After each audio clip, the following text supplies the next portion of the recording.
नारायण नारायण नारायण नारायण।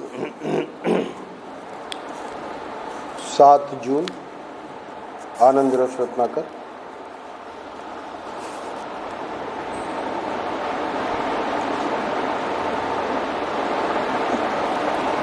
जून महीने में जैसे मैंने बताया पुरुषोत्तम योग यानी 15वें अध्याय के जो पृष्ठ हैं वो बहुत सारे हैं। क्रम से हम चलेंगे तो पूरा जून महीना ही गीता का है और गीता में भी पुरुषोत्तम योग जो है उसकी सबसे ज़्यादा महिमा है 15वें अध्याय की। तो कल हम देख रहे थे असंग शस्त्रेण दृढ़ेन छित्त्वा। तीसरे श्लोक की व्याख्या में कल महाराज ने न रूपमस्येह तथोपलभ्यते नान्तो न चादिर न च संप्रतिष्ठा। तो अगर ऐसी स्थिति है कि ये संसार वृक्ष ये सचमुच में कोई प्रतिष्ठा है ही नहीं, तो वहाँ प्रतिष्ठा नहीं है का अर्थ इतना ही है कि जब तक अज्ञान है, जब तक ये अविद्या दूर नहीं हुई, तब तक ये भ्रांति से दिखता रहेगा। यानी ये यथार्थ ज्ञान नहीं है। यथार्थ ज्ञान तो भगवान देंगे। यथार्थ ज्ञान गीता में भगवान दे रहे हैं अर्जुन को। भ्रांत ज्ञान जो है उसी में ये संसार जो है रचा पचा है। तो इसलिए प्रथम 2 पंक्तियों में स्पष्ट बता दिया कि ये जैसा दिखता है वैसा है नहीं। रसीला, आनंद देने वाला आदि आदि महाराज ने कल बताई बातें, पर विचार करने जाओ तो इसमें ये सब बातें हैं नहीं। तो फिर हमें क्या करना है? नान्तो न चादिर न च संप्रतिष्ठा अश्वत्थमेनं सुविरूढ़ मूलम। तो ऐसा नहीं है कि भाई ये 2 पंक्तियां महाराज की व्याख्या हमने सुन ली और हमारा काम बन गया। ये हमारा जो संसार वृक्ष यानी जीव का प्रत्येक का संसार अलग अलग है, वो सुविरूढ़ मूलम, ये वासनाओं के कारण ये जो मूल हैं ये इतने दृढ़ हो गए हैं कि अब उसका एक ही उपाय बचा है। और वो उपाय क्या है? असंग शस्त्रेण दृढ़ेन छित्त्वा। तो कल मैंने कहा था कि ये अंतिम पंक्ति की व्याख्या विशेष रूप से महाराज आज के लिए कहा था कि 7 जून का जो पृष्ठ है इसमें करेंगे। दुख मिटाने का उपाय तो बहुत बढ़िया मिल गया। आज के पृष्ठ का शीर्षक है कि अगर सचमुच में इस संसार वृक्ष को काटना होता तो शायद ये बहुत कठिन होता हमारे लिए। पर महाराज बताएंगे कि काटना नहीं है। यह नहीं समझना कि कोई कुल्हाड़ा लेकर संसार को मारना पड़ेगा, मतलब संसार वृक्ष को काटना पड़ेगा, ऐसा कुछ नहीं है। तो फिर ये जो भगवान कह रहे हैं कि असंग शस्त्रेण दृढ़ेन छित्त्वा, यानी जितना सुविरूढ़ मूल है तो उतना ही दृढ़ता के द्वारा उसको छेदन करना पड़ेगा। तो इसका क्या अभिप्राय है? अगर कुल्हाड़ा मार के इसको संसार वृक्ष को नहीं काटना है तो अगली पंक्ति में महर्षि बता रहे हैं कि असंगता का विमर्श ही असंग शस्त्र है। असंग शस्त्र क्या है पहले इसको समझा रहे हैं, क्योंकि उसी शस्त्र से इसको काटना है। तो असंग शस्त्र सचमुच में कोई शस्त्र नहीं है जिससे इसको संसार वृक्ष को काटना है, क्योंकि संसार वृक्ष है ही नहीं तो उसको काटोगे क्या? भाई रज्जु सर्प हमको मंद अंधकार में दिखाई दिया, सर्प, और हम डर गए, और जब प्रकाश लाया गया तो वहाँ तो था ही नहीं सर्प। तो इसलिए इसमें कोई दूसरा ही अभिप्राय है, और वो अभिप्राय अब महर्षि समझाने जा रहे हैं। विमर्श शब्द प्रयोग किया है, स्वयं महर्षि समझाएंगे विमर्श का अर्थ। यह जो आत्मा है यह हड्डी मांस चाम का बना हुआ नहीं है। आत्मा के बारे में क्यों कहा जा रहा है? क्योंकि जब हम मैं शब्द प्रयोग करते हैं तो भले अज्ञान में हमको पता नहीं है कि ये मैं किसके लिए प्रयोग होना चाहिए, है ना। और अब महात्मा लोग समझा रहे हैं कि मैं जो असली मैं जो है वो तो आत्मा के लिए ही प्रयोग होता है। हो क्या रहा है कि अज्ञान के कारण उस आत्मा में ये जो शरीर जो में हम अपने को माने बैठे हैं उसी में ये मैं घुसा हुआ है। आत्मा को तो हम जान ही नहीं रहे हैं, इसलिए आत्मा का स्वरूप बता रहे हैं कि यह जो आत्मा है यह हड्डी मांस चाम का बना हुआ नहीं है। तो फिर महाराज ये जो हम मैं के रूप में व्यवहार करते हैं तो ये फिर क्या है? तो इसको शास्त्रों में बताया है कि ये मिथ्या आत्मा है, ये मुख्य आत्मा नहीं है। जो हमारा विशुद्ध आत्मा है वो ये नहीं है। तो उसी को कह रहे हैं कि ये हड्डी मांस चाम का बना हुआ नहीं है, इंद्रियों का बना हुआ नहीं है, मनोवृत्तियों का बना हुआ नहीं है ना। तो मन के द्वारा अंतःकरण, मन बुद्धि चित्त अहंकार, ये जो अंतःकरण है वो भी मैं नहीं हूँ। मैं कौन हूँ? ये दृष्टा है, चैतन्य है और साक्षी है। इसी को 25 मई में हमारा अनुभव करके महर्षि ने बहुत बढ़िया समझाया था कि अपने को चिदात्मा ही मानना, अपने को ये जो शरीर और अंतःकरण है वो मत मानना। तो इसको अलग अलग करके समझाया था। जैसे घड़ी अलग है और देखने वाला मैं अलग हूँ, वैसे ही भले ये शरीर और इंद्रियां और मन एक में हुए पड़े हैं, पर विचार के द्वारा, विवेक के द्वारा इसको सिखाते हैं महात्मा लोग कि कैसे अलग करना है। तो उसी का फिर से एक बार महर्षि बता रहे हैं कि यह जो आत्मा है 25 मई वाला बहुत महत्वपूर्ण है ना, उसको पढ़ लेना। यह हड्डी मांस चाम का बना हुआ नहीं है, इंद्रियों का बना हुआ नहीं है, मनोवृत्तियों का बना हुआ नहीं है ना। तो हम हैं कौन फिर? तो हमारा जो स्वरूप है वो है दृष्टा, चैतन्य और साक्षी। तो जो सब कुछ देख रहा है, हमारी बुद्धि को भी देख रहा है कि आज तो भाई बुद्धि बड़ी अच्छी काम दे रही है। कभी कभी बुद्धि बहुत ही मंद चल रही है। मन को भी देखता है, आज तो मन बड़ा विक्षिप्त है, आज जो मन है बड़ा शांत है। तो ये जो साक्षी जो हमेशा देखता रहता है, और सिर्फ अपने को ही नहीं, पूरा जितना ये संसार है ना, सब दृश्य रूप में, और ये है दृष्टा। इसी को चेतन कहते हैं, क्योंकि बाकी तो सब जड़ है, नश्वर है, ये कभी मरता नहीं है। तो इसलिए ये चेतन है, चेतन कभी मर नहीं सकता। और जड़ जो है वो तो मरना ही मरना है। तो इसलिए ये बात कह के अब बता रहे हैं कि विमर्श क्या है। तो विमर्श यही है, ये अभी जो हमने विवेक किया है ना, इसकी असंगता का जो विमर्श, यानी असंगता का विवेक, इसकी मतलब आत्मा की। तो आत्मा की असंगता का, तो आत्मा संग कहाँ है? चेतन जड़ से मिल ही नहीं सकता। गोस्वामी जी कहते हैं कि ये जो ग्रंथि है, चिज्जड़ ग्रंथि, वो ग्रंथि है नहीं। यद्यपि मृषा छूटत कठिन है ना। चेतन से जड़ कभी मिल ही नहीं सकता, पर वो मिला हुआ है। अज्ञान के कारण हम अपने को ही, यानी शरीर को ही आत्मा मान रहे हैं। तो इसलिए महर्षि कह रहे हैं कि ये जो विमर्श है वो इस आत्मा की असंगता का विवेक, जो कि मैंने बताया कि 25 मई में महर्षि ने बहुत सुंदर उसका निरूपण किया है। दूसरा शब्द क्या है विमर्श के लिए? ज्ञान। इसकी असंगता का जो ज्ञान है, ये ज्ञान किसको है? महापुरुषों को। महापुरुष जानते हैं। महर्षि का वो वाक्य में कई बार यहाँ दोहराया, आप लोग जो देख रहे हो वो मैं नहीं हूँ, मैं अपने को जो बता रहा हूँ वो मैं हूँ। हमको तो महर्षि शरीर रूप में दिखेंगे, है ना, ये तो सब माया का है ना, नश्वर जितना भी है वो सब माया का स्वरूप है।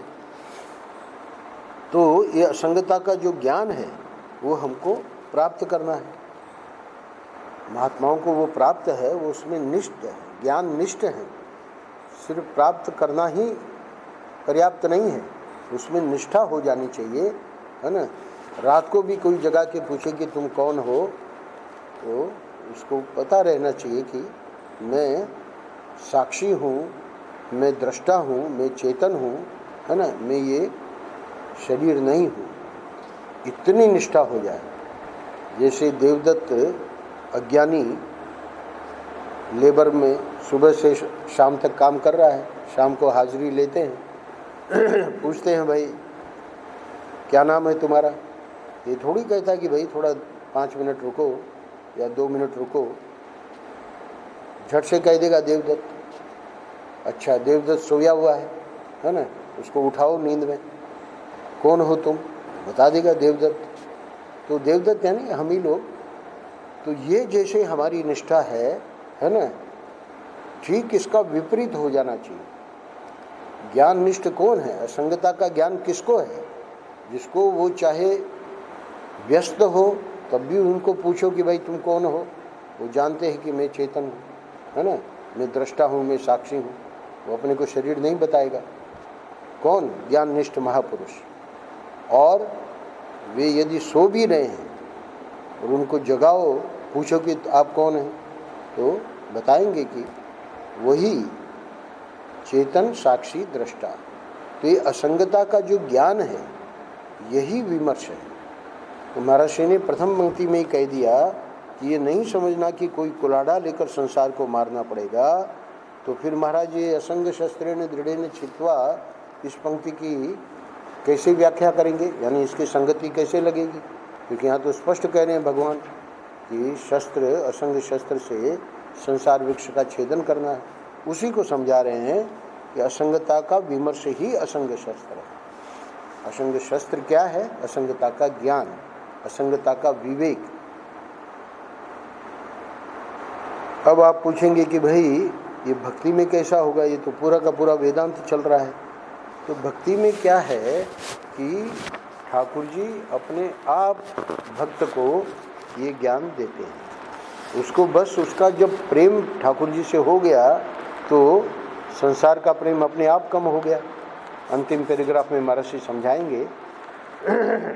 तो अब आगे देखिए, कह रहे हैं महर्षि कि इसको और थोड़ा सरल करके समझाइए, है ना। तो भक्ति की बात अब ला ही रहे हैं, स्वयं ला रहे हैं। तुम ईश्वर के अंश होकर छोटी छोटी चीज़ों में फंसे हो। क्योंकि महर्षि समझ रहे हैं कि अभी हम जो कह रहे हैं वो भक्तों के लिए कठिन पड़ेगा। तो इसी पैराग्राफ में आगे तो बतावेंगे ही इसी पैराग्राफ में वो जो विमर्श है, वो जो असंगता का ज्ञान है, वो जो विवेक है, उसको इन शब्दों में देखो, भक्ति के शब्दों में। अरे भाई, तुम ईश्वर के अंश होकर छोटी छोटी चीज़ों में फंसे हो। भक्त को ये बात जल्दी समझ में आ जाएगी। क्यों? वो अपने को ईश्वर का अंश मान रहा है। तो अगर हम ईश्वर के अंश अपने को मान रहे हैं, है ना, तो कहाँ तो ईश्वर की गरिमा और कहाँ, कल महर्षि ने बताया कि दीनता, हीनता, मलिनता, है ना, ये दीनता, ये हीनता, ये मलिनता अपने अंदर मानी हुई है, मंजूर की हुई है, स्वीकृति देकर हमने अपने अंदर हीनता बुलाई है। हम तो कल्पवृक्ष के नीचे बैठे हैं। 1 जनवरी का कल मैंने बताया, हमारे तो हृदय में परमात्मा बैठा है। तो कह रहे हैं कि देखो ये कितना गलत हो रहा है। छोटी छोटी चीज़ों में जो तुम फंसे हो तो अपने बाप का यानी ईश्वर का नाम बदनाम करते हो। बात स्पष्ट हो गई। यानी भक्त को भी बड़ा सावधान रहना पड़ेगा। अच्छा, अब भक्ति में तो सख्य भक्ति भी है ना, वात्सल्य भक्ति भी है, माधुर्य भक्ति भी है। महर्षि अगले वाक्य में कह रहे हैं कि कोई भी भक्ति हम कर रहे हो, है ना, तो नारायण ईश्वर के बेटे होकर यानी वात्सल्य भक्ति, ईश्वर के सखा होकर सख्य भक्ति, अर्जुन ईश्वर के सखा है, ईश्वर के अंश होकर, है ना, दास्य भक्ति, ईश्वर के प्यारे होकर माधुर्य भक्ति, यानी दूसरे शब्दों में, यदि तुम संसार की छोटी छोटी चीज़ों में आसक्त होगे, है ना, असंग शस्त्रेण दृढ़ेन छित्वा, तो सुविरूढ़ मूलम क्या है? सुविरूढ़ मूलम हमारी आसक्ति है। तो कह रहे हैं कि यदि तुम ईश्वर के बेटे होकर, ईश्वर के सखा होकर, ईश्वर के अंश होकर, ईश्वर के प्यारे होकर, यदि तुम संसार की छोटी छोटी चीज़ों में आसक्त होगे, तो यह क्या तुम्हारे पिता, सखा, स्वामी अथवा पति के अनुरूप है? जो दास्य भक्ति है उसमें स्वामी है। तो चारों को ले ले, वात्सल्य, सख्य, माधुर्य और दास्य। नहीं नहीं, ये बिल्कुल उसके खिलाफ है। यानी हर एक भक्त जो है उसको जैसे गुरु ने बताया है वैसे वो भक्ति तो कर रहा है, पर यहाँ परम पूज्य महाराज जी, अगर वो अभी भी संसार से नहीं अपने को हटा पा रहा है, पिछली बार आए थे राम भैया, तो अभी तो सुना रहे हैं भक्ति रसामृत सिंधु, तो भक्ति रसामृत सिंधु में शुरू में ही उन्होंने बहुत बढ़िया बात उठाई पिछले प्रवचन में, कि ये जो कामना है, तो वहाँ मूल श्लोक आया था भक्ति रसामृत सिंधु ग्रंथ में कि भक्त जो है कोई किसी प्रकार की मुक्ति अगर भगवान देना चाहें, चाहे सालोक्य हो, चाहे सारूप्य हो, चाहे सामीप्य हो, है ना, साष्टी हो, सब मुक्तियों को गिना दिया। और उस श्लोक में बताया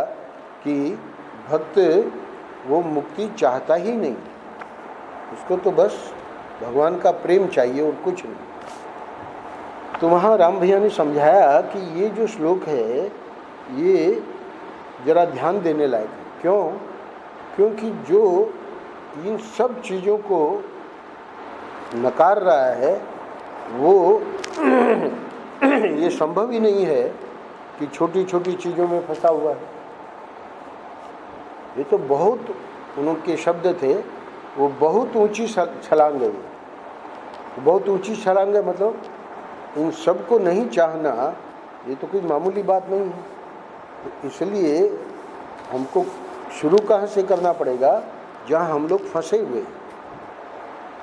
ये जो विषय सुख है, शब्द, स्पर्श, रूप, रस, गंध, है ना, तो स्वाद में हम फंसे हुए हैं, शब्द में हम फंसे हुए हैं, स्पर्श में हम फंसे हुए हैं।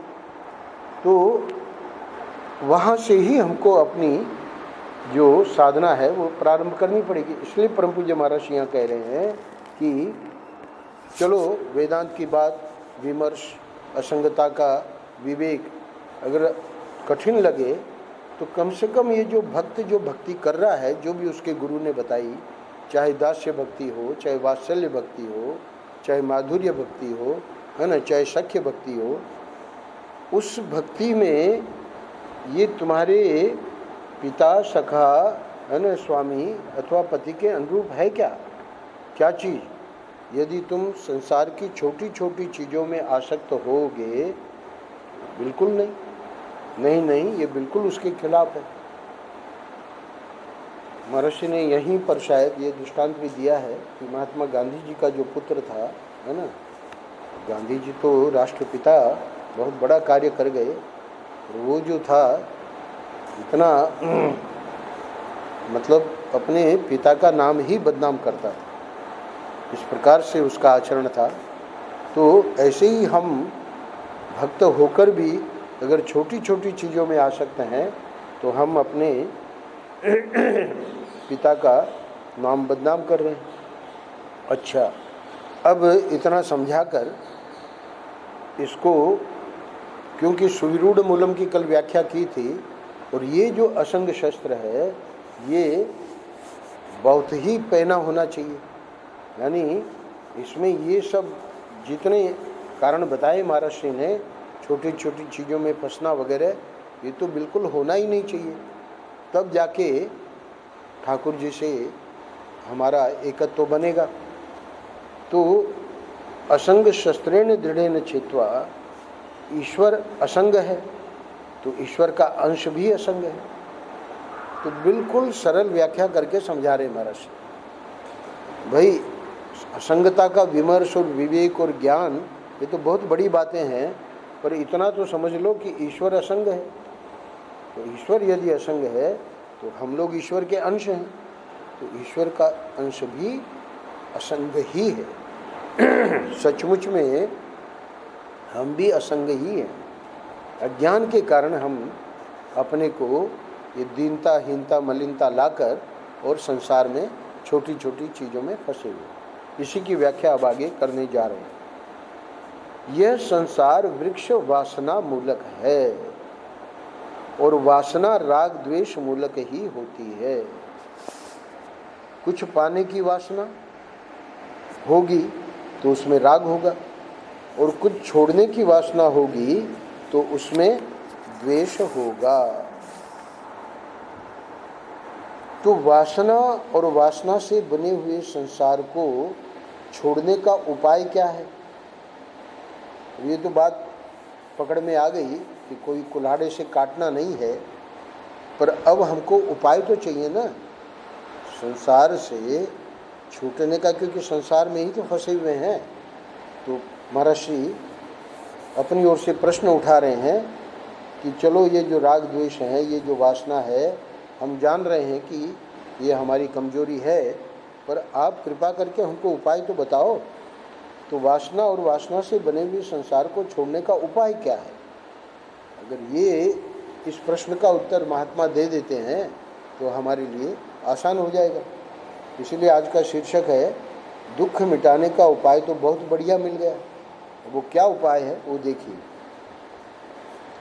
परम पूज्य महर्षि कह रहे हैं, राग द्वेष की जितनी न्यूनता होगी उतना उतना राग द्वेष से बना हुआ संसार कटेगा। ये है आज के पृष्ठ का सूत्र, चाबी। चाबी क्या है?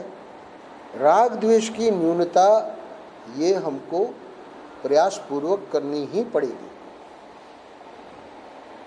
और क्या कह रहे हैं कि राग द्वेष की जितनी न्यूनता होगी उतना उतना राग द्वेष से बना हुआ संसार कटेगा।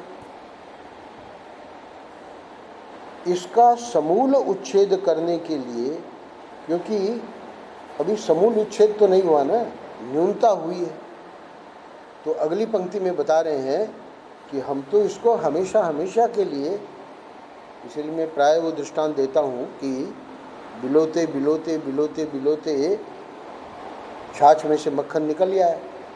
अब वो जो मक्खन निकल आया वो अब वापस छाछ में नहीं घुसेगा।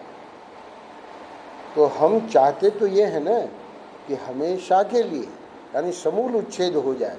तो अगली पंक्ति में कह रहे हैं कि इसका समूल उच्छेद करने के लिए अगर ये हमारी प्रतिज्ञा है या हमारा संकल्प है कि अब हमको अगले जन्म में किसी भी माँ के पेट में नहीं जाना है, अगर इस प्रकार का हमारा दृढ़ निश्चय है तो इसका मतलब इसका समूल विच्छेद करना पड़ेगा। तो उसके लिए यह जरूरी है कि वासनाओं का मूल जो राग द्वेष है उसकी निवृत्ति होवे। राग द्वेष करने वाले का संसार नहीं छूटता। तो अब ये आत्मनिरीक्षण करते रहना। परम पूज्य महर्षि ने सूत्र दे दिया है। शास्त्र और जो संत हैं वो सूत्र उपाय दे देंगे, और वो उपाय जो है वो हमको करना पड़ेगा, क्योंकि वो स्वयं उन्होंने उस उपाय को करके और उस पद पर पहुँचे हैं। ये कौन सा पद है इसको आगे स्वयं भगवान कहेंगे, इसी अध्याय में आगे पृष्ठों में आने वाला है। तो वो स्वयं तो वहाँ पहुँचे हैं, यानी समूल उच्छेद उन्होंने किया है, इसीलिए तो ये सद्गुरु हैं। तो सद्गुरु अगर समूल उच्छेद, वो भी तो हमारे आपके जैसे किसी माता पिता के पुत्र है ना, वो भी तो बताते हैं कि हमारे में कितनी कमजोरियाँ थी, है ना। तो जब वे अपने गुरु और ईश्वर की कृपा से वहाँ तक पहुँच गए, है ना, तो हम क्यों नहीं पहुँच सकते? जरूर पहुँच सकते हैं। क्यों? महर्षि ने कहा कि ईश्वर असंग है तो ईश्वर का अंश भी असंग है। तो अगर हम ईश्वर के अंश हैं, अगर यानी हैं ही हैं, तो वो ईश्वर का अंश कौन है? चेतन। इस जड़ को हम मैं माने बैठे हैं और फिर ये राग द्वेष में फंसे हैं। तो इसलिए महर्षि ने समझाया आज के पृष्ठ में कि इसका लब्बो लबाब इतना ही है कि राग द्वेष की जितनी न्यूनता होगी उतना उतना राग द्वेष से बना हुआ संसार कटेगा।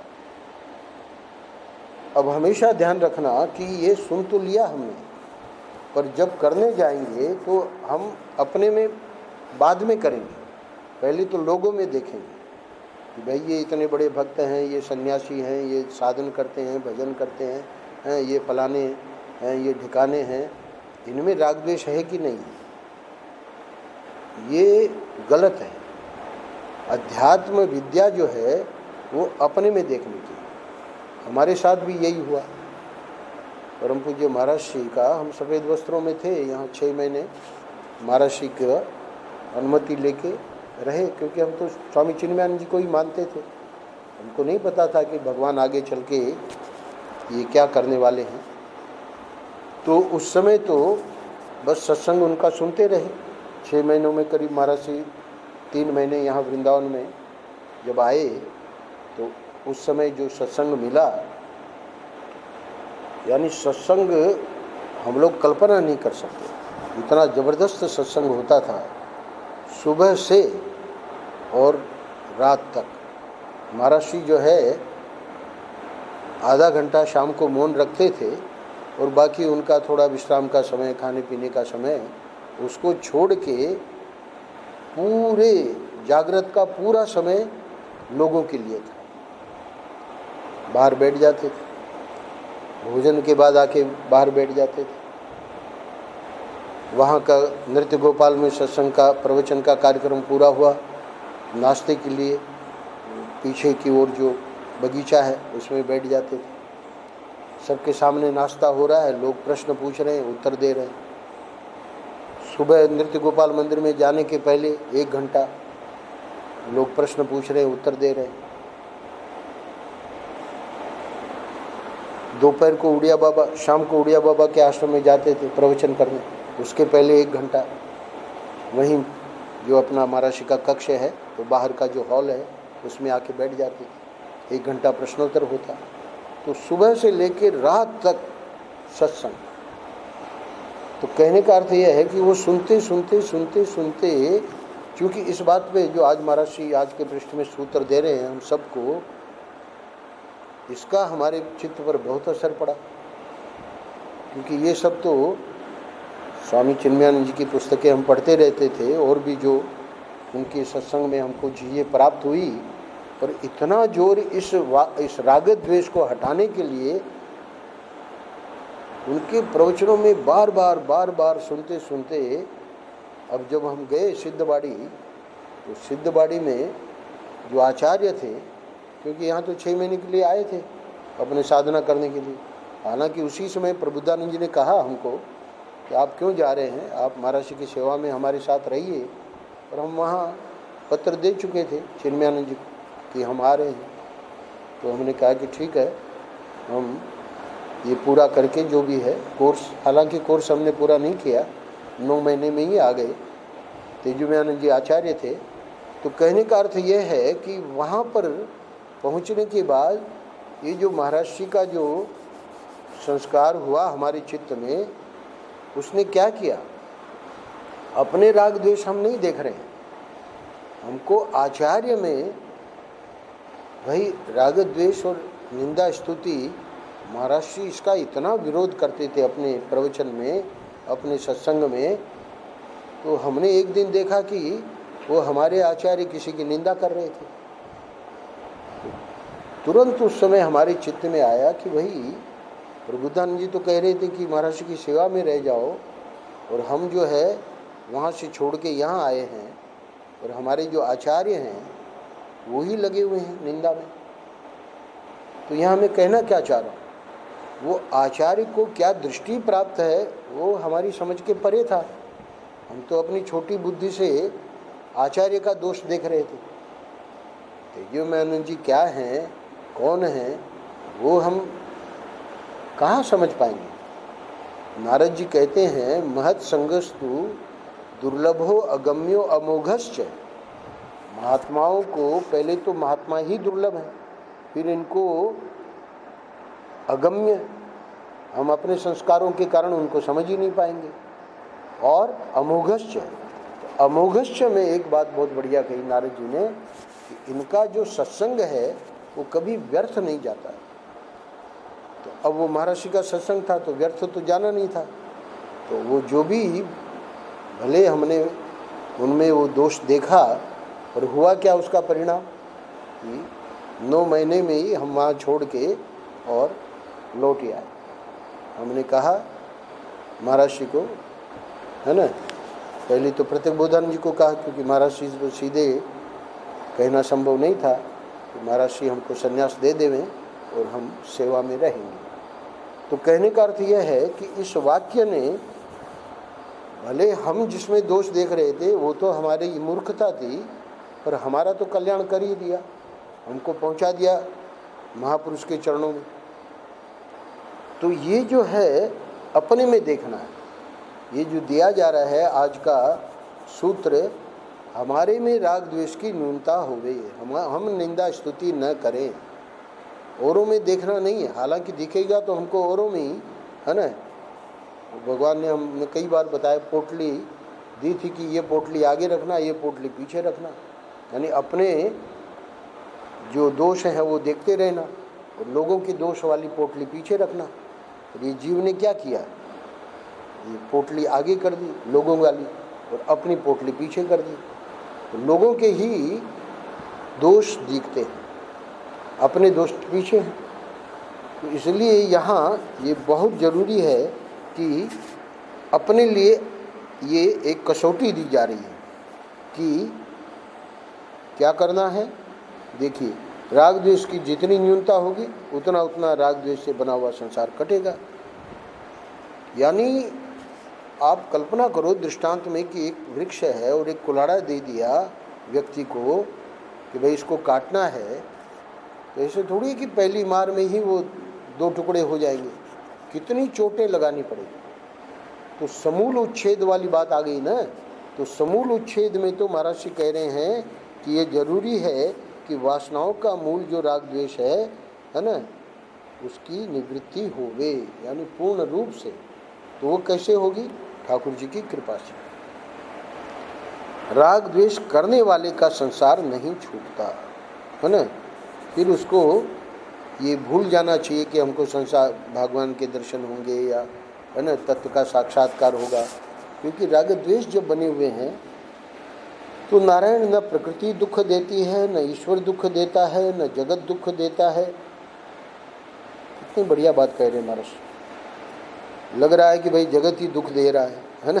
लग रहा है कि ईश्वर हमारे, है ना, किसी कारण से हमको दुख दे रहा है, प्रकृति दुख दे रही। बोले कि नहीं, ये सब भ्रांति है। दुख देने वाली अगर कोई चीज है तो वह जीव की अहमता ममता, जीव की वासना है।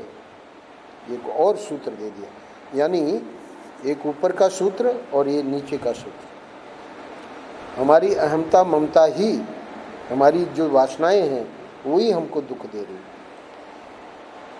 अब ये अंतिम 4-5 पंक्तियों में बहुत सुंदर एक दृष्टांत देके समझा रहे हैं। यह जीव ने अपने चारों तरफ एक ऐसी गोंद लगा ली है कि जहाँ जाता है वहीं चिपक जाता है। ये अहमता ममता क्या है? यही तो चिपकन है। तो ये एक गोंद इसने लगा रखी है। इसी चिपकने को संग बोलते हैं। तो मूल में है असंग शस्त्रेण दृढ़ेन छित्त्वा। तो ये संग क्या है वो आप हमको समझा दीजिए, है ना। तो बता रहे हैं कि ये जो अहमता ममता है, ये जो चिपकन है, ये जो गोंद है, वो ही संग है। तो वासना और वासना से बनी हुई सृष्टि को काटना हो तो जो राग द्वेषात्मक संग है उसको काट देना। ये जो अहमता ममता है, इसी से राग द्वेष और इसी से निंदा स्तुति बनी हुई है।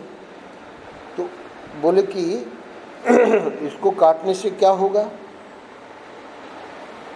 तुमको ममता के कारण जो दुख होता है, अहमता के कारण जो दुख होता है, संयोग वियोग के कारण जो दुख होता है, चीज न मिलने के कारण जो दुख हुआ है, ये सब मिट जाएगा। यानी जो आज का शीर्षक है कि दुख मिटाने का उपाय तो बहुत बढ़िया मिल गया, तो वहाँ महर्षि कह क्या रहे हैं? ये बस करना शुरू कर दें। राग द्वेष की न्यूनता, निंदा स्तुति हमारे द्वारा न हो। और दूसरा अहमता ममता, अहमता ममता जो चिपकन है ना, तो ये दोनों अलग अलग चीज़ें नहीं है ना, उसको समझाने का ढंग है। तो ये जितने दुख हो रहे थे ये सब मिट जाएंगे। और अंतिम पंक्ति क्या है? वही जो आज का शीर्षक है, दुख मिटाने का उपाय तो बहुत बढ़िया मिल गया है ना, पर करना हमको पड़ेगा। नारायण नारायण नारायण नारायण। श्री राम